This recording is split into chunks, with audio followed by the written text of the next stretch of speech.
So you want to teach your toddler to draw shapes, but come on, how many times can you sit at the table and draw a circle and another circle and another circle and another circle? If you're feeling like you need to be mixing up teaching your toddler how to draw shapes, stay tuned. I've got fun multi-sensory activities just for you.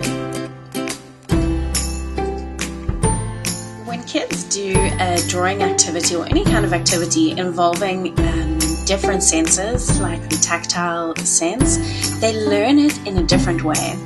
These activities are so great for also teaching your toddler how to draw just using their finger before they start using a writing tool.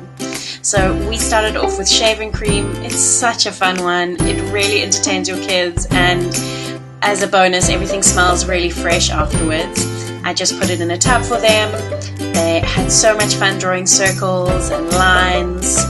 And another great option is homemade finger paint. So this is just flour, water and food coloring and a big box that we were throwing out from IKEA, and you let them just have fun. They can paint with their fingers whatever they want, but they're really using those pre-writing skills.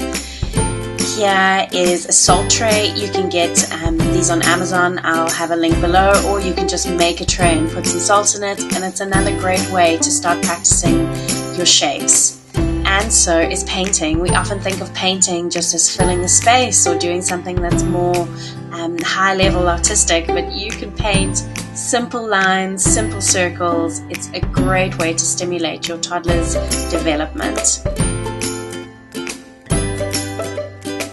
Another super fun one is rainbow rice, and you can make this just by putting rice, a little bit of vinegar and some food coloring in a bag, shake it all up, leave it out to dry, and you have yourself some fun rainbow rice, which is a great way to practice drawing with your finger.